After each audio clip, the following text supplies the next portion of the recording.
paper 143, going through Samaria. At the end of June, AD 27, because of the increasing opposition of the Jewish religious rulers, Jesus and the 12 departed from Jerusalem, after sending their tents and meager personal effects to be stored at the home of Lazarus at Bethany. Going north into Samaria, they tarried over the Sabbath at Bethel. Here they preached for several days to the people who came from Gophna and Ephraim. A group of citizens from Arimathea and Thamna came over to invite Jesus to visit their villages. The Master and his apostles spent more than 2 weeks teaching the Jews and Samaritans of this region, many of whom came from as far as Antipatris to hear the good news of the kingdom. The people of southern Samaria heard Jesus gladly, and the apostles, with the exception of Judas Iscariot, succeeded in overcoming much of their prejudice against the Samaritans. It was very difficult for Judas to love these Samaritans. The last week of July, Jesus and his associates made ready to depart for the new Greek cities of Phasaelis and Archelais near the Jordan. Preaching at Archelais. The first half of the month of August, the apostolic party made its headquarters at the Greek cities of Archelais and Phasaelis, where they had their first experience preaching to well-nigh exclusive gatherings of Gentiles, Greeks, Romans, and Syrians, for few Jews dwelt in these 2 Greek towns. In contacting with these Roman citizens, the apostles encountered new difficulties in the proclamation of the message of the coming kingdom, and they met with new objections to the teachings of Jesus. At one of the many evening conferences with his apostles, Jesus listened attentively to these objections to the gospel of the kingdom as the 12 repeated their experiences with the subjects of their personal labors. A question asked by Philip was typical of their difficulties. Said Philip, "Master, these Greeks and Romans make light of our message, saying that such teachings are fit for only weaklings and slaves. They assert that the religion of the heathen is superior to our teaching because it inspires to the acquirement of a strong, robust, and aggressive character. They affirm that we would convert all men into enfeebled specimens of passive non-resistors who would soon perish from the face of the earth. They like you, Master, and freely admit that your teaching is heavenly and ideal, but they will not take us seriously. They assert that your religion is not for this world, that men cannot live as you teach. And now, Master, what shall we say to these Gentiles?" After Jesus had heard similar objections to the gospel of the kingdom presented by Thomas, Nathanael, Simon Zelotes, and Matthew, he said to the 12, "I have come into this world to do the will of my Father and to reveal his loving character to all mankind. That, my brethren, is my mission. And this one thing I will do, regardless of the misunderstanding of my teachings by Jews or Gentiles of this day or of another generation. But you should not overlook the fact that even divine love has its severe disciplines. A father's love for his son oftentimes impels the father to restrain the unwise acts of his thoughtless offspring. The child does not always comprehend the wise and loving motives of the father's restraining discipline. But I declare to you that my Father in paradise does rule a universe of universes by the compelling power of his love. Love is the greatest of all spirit realities. Truth is a liberating revelation, but love is the supreme relationship. And no matter what blunders your fellow men make in their world management of today, in an age to come, the gospel which I declare to you will rule this very world. The ultimate goal of human progress is the reverent recognition of the fatherhood of God and the loving materialization of the brotherhood of man. But who told you that my gospel was intended only for slaves and weaklings? Do you, my chosen apostles, resemble weaklings? Did John look like a weakling? Do you observe that I am enslaved by fear? True, the poor and oppressed of this generation have the gospel preached to them. The religions of this world have neglected the poor, but my Father is no respecter of persons. Besides, the poor of this day are the first to heed the call to repentance and acceptance of sonship. The gospel of the kingdom is to be preached to all men, Jew and Gentile, Greek and Roman, rich and poor, free and bond, and equally to young and old, male and female. Because my Father is a God of love and delights in the practice of mercy, do not imbibe the idea that the service of the kingdom is to be one of monotonous ease. The paradise ascent is the supreme adventure of all time, the rugged achievement of eternity. the service of the kingdom on earth will call for all the courageous manhood that you and your co-workers can muster. Many of you will be put to death for your loyalty to the gospel of this kingdom. It is easy to die in the line of physical battle when your courage is strengthened by the presence of your fighting comrades. But it requires a higher and more profound form of human courage and devotion, calmly and all alone to lay down your life for the love of a truth enshrined in your mortal heart. Today, the unbelievers may taunt you with preaching a gospel of non-resistance and with living lives of non-violence, but you are the first volunteers of a long line of sincere believers in the gospel of this kingdom who will astonish all mankind by their heroic devotion to these teachings. No armies of the world have ever displayed more courage and bravery than will be portrayed by you and your loyal successors, who shall go forth to all the world proclaiming the good news, the fatherhood of God and the brotherhood of men. The courage of the flesh is the lowest form of bravery. Mind bravery is a higher type of human courage, but the highest and supreme is uncompromising loyalty to the enlightened convictions of profound spiritual realities.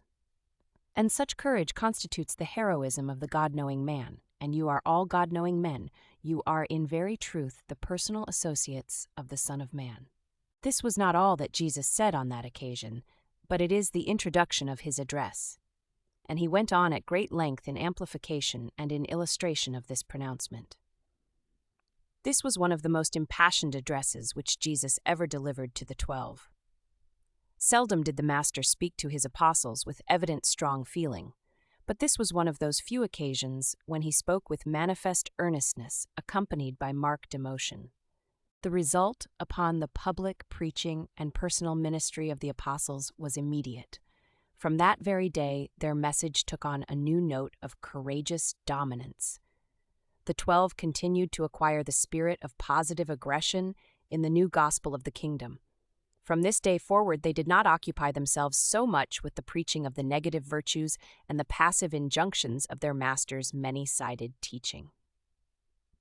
Lesson on self-mastery. The Master was a perfected specimen of human self-control. When he was reviled, he reviled not. When he suffered, he uttered no threats against his tormentors.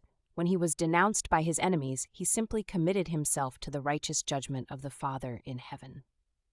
At one of the evening conferences, Andrew asked Jesus, "Master, are we to practice self-denial as John taught us, or are we to strive for the self-control of your teaching? Wherein does your teaching differ from that of John?"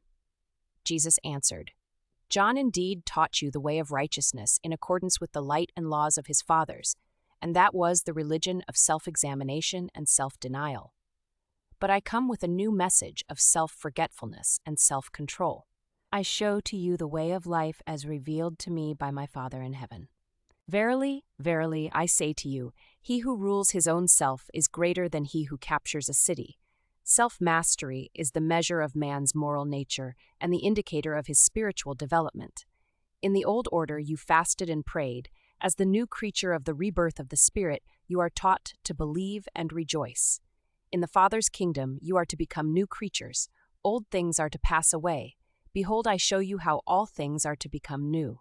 And by your love for one another you are to convince the world that you have passed from bondage to liberty, from death into life everlasting. By the old way you seek to suppress, obey, and conform to the rules of living. By the new way you are first transformed by the Spirit of truth, and thereby strengthened in your inner soul by the constant spiritual renewing of your mind. And so are you endowed with the power of the certain and joyous performance of the gracious, acceptable, and perfect will of God. Forget not, it is your personal faith in the exceedingly great and precious promises of God that ensures your becoming partakers of the divine nature. Thus, by your faith in the Spirit's transformation, you become in reality the temples of God, and His Spirit actually dwells within you. If then the Spirit dwells within you, you are no longer bondslaves of the flesh, but free and liberated sons of the Spirit. The new law of the Spirit endows you with the liberty of self-mastery, in place of the old law of the fear of self-bondage and the slavery of self-denial. Many times when you have done evil, you have thought to charge up your acts to the influence of the evil one, when in reality you have but been led astray by your own natural tendencies. Did not the prophet Jeremiah long ago tell you that the human heart is deceitful above all things and sometimes even desperately wicked?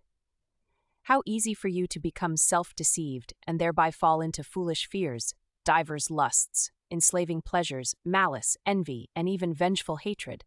Salvation is by the regeneration of the Spirit, and not by the self-righteous deeds of the flesh. You are justified by faith and fellowshipped by grace, not by fear and the self-denial of the flesh. Albeit the Father's children who have been born of the Spirit are ever and always masters of the self, and all that pertains to the desires of the flesh. When you know that you are saved by faith, you have real peace with God, and all who follow in the way of this heavenly peace are destined to be sanctified to the eternal service of the ever-advancing sons of the eternal God. Henceforth, it is not a duty, but rather your exalted privilege to cleanse yourselves from all evils of mind and body, while you seek for perfection in the love of God. Your sonship is grounded in faith, and you are to remain unmoved by fear. Your joy is born of trust in the divine word, and you shall not therefore be led to doubt the reality of the Father's love and mercy. It is the very goodness of God that leads men into true and genuine repentance. Your secret of the mastery of self is bound up with your faith in the indwelling Spirit, which ever works by love. Even this saving faith you have not of yourselves. It also is the gift of God. And if you are the children of this living faith, you are no longer the bondslaves of self, but rather the triumphant masters of yourselves, the liberated sons of God. If, then, my children, you are born of the Spirit, you are forever delivered from the self-conscious bondage of a life of self-denial and watch care over the desires of the flesh, and you are translated into the joyous kingdom of the Spirit, whence you spontaneously show forth the fruits of the Spirit in your daily lives. And the fruits of the Spirit are the essence of the highest type of enjoyable and ennobling self-control, even the heights of terrestrial mortal attainment, true self-mastery. Diversion and Relaxation. About this time, a state of great nervous and emotional tension developed among the apostles and their immediate disciple associates. They had hardly become accustomed to living and working together. They were experiencing increasing difficulties in maintaining harmonious relations with John's disciples. The contact with the Gentiles and the Samaritans was a great trial to these Jews.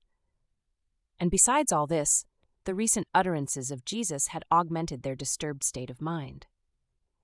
Andrew was almost beside himself. He did not know what next to do, and so he went to the Master with his problems and perplexities. When Jesus had listened to the apostolic chief relate his troubles, he said, "Andrew, you cannot talk men out of their perplexities when they reach such a stage of involvement, and when so many persons with strong feelings are concerned. I cannot do what you ask of me. I will not participate in these personal social difficulties, but I will join you in the enjoyment of a 3-day period of rest and relaxation. Go to your brethren and announce that all of you are to go with me up on Mount Sartaba, where I desire to rest for a day or 2. Now you should go to each of your 11 brethren and talk with him privately, saying, 'The Master desires that we go apart with him for a season to rest and relax. Since we all have recently experienced much vexation of spirit and stress of mind, I suggest that no mention be made of our trials and troubles while on this holiday. Can I depend upon you to cooperate with me in this matter?' In this way, privately and personally approach each of your brethren." And Andrew did as the Master had instructed him. This was a marvelous occasion in the experience of each of them. They never forgot the day going up the mountain. Throughout the entire trip, hardly a word was said about their troubles. Upon reaching the top of the mountain, Jesus seated them about him while he said, "My brethren, you must all learn the value of rest and the efficacy of relaxation. You must realize that the best method of solving some entangled problems is to forsake them for a time. Then, when you go back fresh from your rest or worship, you are able to attack your troubles with a clearer head and a steadier hand, not to mention a more resolute heart. Again, many times your problem is found to have shrunk in size and proportions while you have been resting your mind and body." The next day, Jesus assigned to each of the 12 a topic for discussion. The whole day was devoted to reminiscences and to talking over matters not related to their religious work. They were momentarily shocked when Jesus even neglected to give thanks verbally when he broke bread for their noontide lunch. This was the first time they had ever observed him to neglect such formalities. When they went up the mountain, Andrew's head was full of problems. John was inordinately perplexed in his heart. James was grievously troubled in his soul. Matthew was hard-pressed for funds inasmuch as they had been sojourning among the Gentiles. Peter was overwrought and had recently been more temperamental than usual. Judas was suffering from a periodic attack of sensitiveness and selfishness. Simon was unusually upset in his efforts to reconcile his patriotism with the love of the brotherhood of man. Philip was more and more nonplussed by the way things were going. Nathanael had been less humorous since they had come in contact with the Gentile populations, and Thomas was in the midst of a severe season of depression. Only the twins were normal and unperturbed. All of them were exceedingly perplexed about how to get along peaceably with John's disciples. The third day, when they started down the mountain and back to their camp, a great change had come over them. They had made the important discovery that many human perplexities are in reality non-existent, that many pressing troubles are the creations of exaggerated fear and the offspring of augmented apprehension. They had learned that all such perplexities are best handled by being forsaken. By going off, they had left such problems to solve themselves. Their return from this holiday marked the beginning of a period of greatly improved relations with the followers of John. Many of the 12 really gave way to mirth when they noted the changed state of everybody's mind and observed the freedom from nervous irritability which had come to them as a result of their 3 days' vacation from the routine duties of life. There is always danger that monotony of human contact will greatly multiply perplexities and magnify difficulties. Not many of the Gentiles in the 2 Greek cities of Archelais and Phasaelis believed in the gospel, but the 12 apostles gained a valuable experience in this, their first extensive work with exclusively Gentile populations. On a Monday morning, about the middle of the month, Jesus said to Andrew, "We go into Samaria." And they set out at once for the city of Sychar, near Jacob's well. The Jews and the Samaritans. For more than 600 years, the Jews of Judea, and later on those of Galilee also, had been at enmity with the Samaritans. This ill feeling between the Jews and the Samaritans came about in this way. About 700 years BC, Sargon, king of Assyria, in subduing a revolt in central Palestine, carried away and into captivity over 25,000 Jews of the northern kingdom of Israel, and installed in their place an almost equal number of the descendants of the Kuthites, Sepharvites, and the Hamathites. Later on, Ashurbanipal sent still other colonies to dwell in Samaria. The religious enmity between the Jews and the Samaritans dated from the return of the former from the Babylonian captivity, when the Samaritans worked to prevent the rebuilding of Jerusalem. Later, they offended the Jews by extending friendly assistance to the armies of Alexander. In return for their friendship, Alexander gave the Samaritans permission to build a temple on Mount Gerizim, where they worshipped Yahweh and their tribal gods and offered sacrifices much after the order of the temple services at Jerusalem. At least they continued this worship up to the time of the Maccabees, when John Hyrcanus destroyed their temple on Mount Gerizim. The apostle Philip, in his labors for the Samaritans after the death of Jesus, held many meetings on the site of this old Samaritan temple. The antagonisms between the Jews and the Samaritans were time-honored and historic. Increasingly, since the days of Alexander, they had had no dealings with each other. The 12 apostles were not averse to preaching in the Greek and other Gentile cities of the Decapolis and Syria, but it was a severe test of their loyalty to the Master when he said, "Let us go into Samaria." But in the year and more they had been with Jesus, they had developed a form of personal loyalty, which transcended even their faith in his teachings and their prejudices against the Samaritans. The Woman of Sychar. When the Master and the 12 arrived at Jacob's well, Jesus, being weary from the journey, tarried by the well, while Philip took the apostles with him to assist in bringing food and tents from Sychar, for they were disposed to stay in this vicinity for a while. Peter and the Zebedee sons would have remained with Jesus, but he requested that they go with their brethren, saying, "Have no fear for me. these Samaritans will be friendly. Only our brethren, the Jews, seek to harm us." And it was almost 6 o'clock on this summer's evening when Jesus sat down by the well to await the return of the apostles. The water of Jacob's well was less mineral than that from the wells of Sychar, and was therefore much valued for drinking purposes. Jesus was thirsty, but there was no way of getting water from the well. When therefore a woman of Sychar came up with her water pitcher and prepared to draw from the well, Jesus said to her, "Give me a drink." This woman of Samaria knew Jesus was a Jew by his appearance and dress, and she surmised that he was a Galilean Jew from his accent. Her name was Nalda, and she was a comely creature. She was much surprised to have a Jewish man thus speak to her at the well and ask for water, for it was not deemed proper in those days for a self-respecting man to speak to a woman in public, much less for a Jew to converse with a Samaritan. Therefore Nalda asked Jesus, "How is it that you, being a Jew, ask for a drink of me, a Samaritan woman?" Jesus answered, "I have indeed asked you for a drink, but if you could only understand, you would ask me for a draught of the living water." Then said Nalda, "But, sir, you have nothing to draw with, and the well is deep. Whence, then, have you this living water? Are you greater than our father Jacob, who gave us this well, and who drank thereof himself, and his sons, and his cattle also?" Jesus replied, "Everyone who drinks of this water will thirst again, but whosoever drinks of the water of the living Spirit shall never thirst. And this living water shall become in him a well of refreshment springing up even to eternal life." Nalda then said, "Give me this water that I thirst not, neither come all the way hither to draw. Besides, anything which a Samaritan woman could receive from such a commendable Jew would be a pleasure." Nalda did not know how to take Jesus' willingness to talk with her.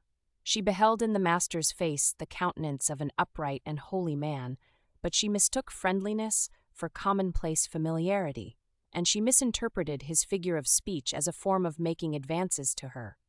And being a woman of lax morals, she was minded openly to become flirtatious, when Jesus, looking straight into her eyes, with a commanding voice said, "Woman, go get your husband and bring him hither." This command brought Nalda to her senses. She saw that she had misjudged the Master's kindness. She perceived that she had misconstrued his manner of speech. She was frightened. She began to realize that she stood in the presence of an unusual person, and groping about in her mind for a suitable reply, in great confusion she said, "But, sir, I cannot call my husband, for I have no husband." Then said Jesus, "You have spoken the truth, for, while you may have once had a husband, he with whom you are now living is not your husband. Better it would be if you would cease to trifle with my words and seek for the living water which I have this day offered you." By this time Nalda was sobered, and her better self was awakened. She was not an immoral woman, wholly by choice. She had been ruthlessly and unjustly cast aside by her husband, and in dire straits had consented to live with a certain Greek as his wife, but without marriage. Nalda now felt greatly ashamed that she had so unthinkingly spoken to Jesus, and she most penitently addressed the Master, saying, "My Lord, I repent of my manner of speaking to you, for I perceive that you are a holy man, or maybe a prophet." And she was just about to seek direct and personal help from the Master, when she did what so many have done before and since, dodged the issue of personal salvation by turning to the discussion of theology and philosophy. She quickly turned the conversation from her own needs to a theological controversy. Pointing over to Mount Gerizim, she continued, "Our fathers worshipped on this mountain, and yet you would say that in Jerusalem is the place where men ought to worship, which then is the right place to worship God." Jesus perceived the attempt of the woman's soul to avoid direct and searching contact with its Maker, but he also saw that there was present in her soul a desire to know the better way of life. After all, there was in Nalda's heart a true thirst for the living water. Therefore he dealt patiently with her, saying, "Woman, let me say to you that the day is soon coming when neither on this mountain nor in Jerusalem will you worship the Father. But now you worship that which you know not, a mixture of the religion of many pagan gods and Gentile philosophies. The Jews at least know whom they worship. They have removed all confusion by concentrating their worship upon one God, Yahweh. But you should believe me when I say that the hour will soon come, even now is, when all sincere worshippers will worship the Father in spirit and in truth, for it is just such worshippers the Father seeks. God is spirit, and they who worship him must worship him in spirit and in truth. Your salvation comes not from knowing how others should worship or where, but by receiving into your own heart this living water which I am offering you even now. But Nalda would make one more effort to avoid the discussion of the embarrassing question of her personal life on earth and the status of her soul before God. Once more she resorted to questions of general religion, saying, "Yes, I know, sir, that John has preached about the coming of the Converter, he who will be called the Deliverer, and that, when he shall come, he will declare to us all things." And Jesus, interrupting Nalda, said with startling assurance, "I who speak to you am he." This was the first direct, positive, and undisguised pronouncement of his divine nature and sonship which Jesus had made on earth. And it was made to a woman, a Samaritan woman, and a woman of questionable character in the eyes of men up to this moment, but a woman whom the divine eye beheld as having been sinned against, more than as sinning of her own desire, and as now being a human soul who desired salvation, desired it sincerely and wholeheartedly. And that was enough. As Nalda was about to voice her real and personal longing for better things and a more noble way of living, just as she was ready to speak the real desire of her heart, the 12 apostles returned from Sychar, and coming upon this scene of Jesus talking so intimately with this woman, this Samaritan woman, and alone, they were more than astonished. They quickly deposited their supplies and drew aside, no man daring to reprove him, while Jesus said to Nalda, "Woman, go your way. God has forgiven you. Henceforth you will live a new life. You have received the living water, and a new joy will spring up within your soul, and you shall become a daughter of the Most High." And the woman, perceiving the disapproval of the apostles, left her water pot and fled to the city. As she entered the city, she proclaimed to everyone she met, "Go out to Jacob's well and go quickly, for there you will see a man who told me all I ever did. Can this be the Converter?" And ere the sun went down, a great crowd had assembled at Jacob's well to hear Jesus, and the Master talked to them more about the water of life, the gift of the indwelling Spirit. The apostles never ceased to be shocked by Jesus' willingness to talk with women of questionable character, even immoral women. It was very difficult for Jesus to teach his apostles that women, even so-called immoral women, have souls which can choose God as their Father, thereby becoming daughters of God and candidates for life everlasting. Even 19 centuries later, many show the same unwillingness to grasp the Master's teachings. Even the Christian religion has been persistently built up around the fact of the death of Christ instead of around the truth of his life.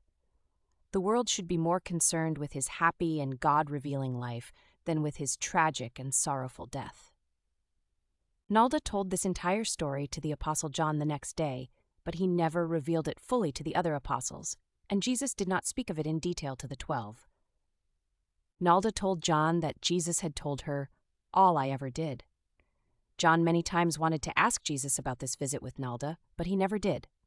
Jesus told her only one thing about herself, but his look into her eyes and the manner of his dealing with her had so brought all of her checkered life in panoramic review before her mind in a moment of time that she associated all of this self-revelation of her past life with the look and the word of the Master. Jesus never told her she had had 5 husbands. She had lived with 4 different men since her husband cast her aside. And this, with all her past, came up so vividly in her mind at the moment when she realized Jesus was a man of God that she subsequently repeated to John that Jesus had really told her all about herself. The Samaritan Revival. On the evening that Nalda drew the crowd out from Sychar to see Jesus, the 12 had just returned with food, and they besought Jesus to eat with them instead of talking to the people, for they had been without food all day and were hungry. But Jesus knew that darkness would soon be upon them, so he persisted in his determination to talk to the people before he sent them away. When Andrew sought to persuade him to eat a bite before speaking to the crowd, Jesus said, "I have meat to eat that you do not know about." When the apostles heard this, they said among themselves, "Has any man brought him aught to eat? Can it be that the woman gave him food as well as drink?" When Jesus heard them talking among themselves, before he spoke to the people, he turned aside and said to the 12, "My meat is to do the will of him who sent me and to accomplish his work. You should no longer say it is such and such a time until the harvest. Behold these people coming out from a Samaritan city to hear us. I tell you the fields are already white for the harvest. He who reaps receives wages and gathers this fruit to eternal life. Consequently, the sowers and the reapers rejoice together. For herein is the saying true, one sows and another reaps.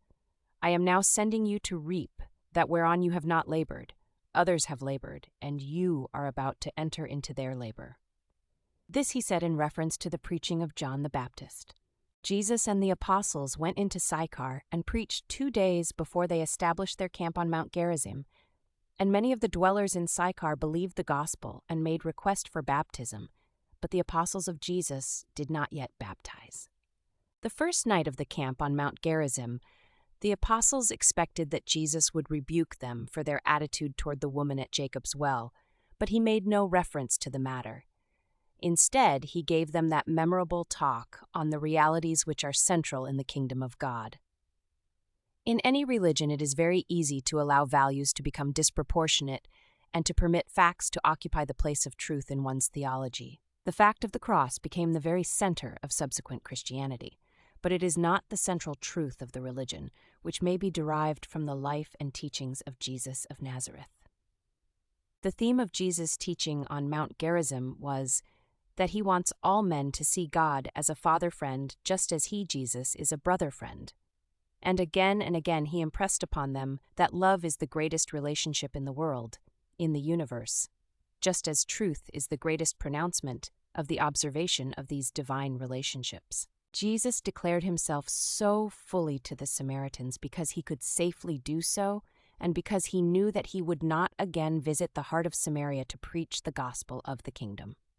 Jesus and the 12 camped on Mount Gerizim until the end of August. They preached the good news of the kingdom, the fatherhood of God, to the Samaritans in the cities by day, and spent the nights at the camp. The work which Jesus and the 12 did in these Samaritan cities yielded many souls for the kingdom, and did much to prepare the way for the marvelous work of Philip in these regions after Jesus' death and resurrection, subsequent to the dispersion of the apostles to the ends of the earth by the bitter persecution of believers at Jerusalem. Teachings about prayer and worship. At the evening conferences on Mount Gerizim, Jesus taught many great truths, and in particular he laid emphasis on the following. True religion is the act of an individual soul in its self-conscious relations with the Creator. Organized religion is man's attempt to socialize the worship of individual religionists. Worship, contemplation of the spiritual, must alternate with service, contact with material reality. Work should alternate with play. Religion should be balanced by humor. Profound philosophy should be relieved by rhythmic poetry. The strain of living, the time tension of personality, should be relaxed by the restfulness of worship. The feelings of insecurity arising from the fear of personality isolation in the universe should be antidoted by the faith contemplation of the Father and by the attempted realization of the Supreme. Prayer is designed to make man less thinking but more realizing. It is not designed to increase knowledge, but rather to expand insight. Worship is intended to anticipate the better life ahead, and then to reflect these new spiritual significances back onto the life which now is. Prayer is spiritually sustaining, but worship is divinely creative. Worship is the technique of looking to the One for the inspiration of service to the many. Worship is the yardstick which measures the extent of the soul's detachment from the material universe and its simultaneous and secure attachment to the spiritual realities of all creation. Prayer is self-reminding, sublime thinking. Worship is self-forgetting, super-thinking. Worship is effortless attention, true and ideal soul rest, a form of restful spiritual exertion. Worship is the act of a part identifying itself with the whole, the finite with the infinite, the Son with the Father, time in the act of striking step with eternity. Worship is the act of the Son's personal communion with the Divine Father, the assumption of refreshing, creative, fraternal, and romantic attitudes by the human soul spirit. Although the apostles grasped only a few of his teachings at the camp, other worlds did, and other generations on earth will.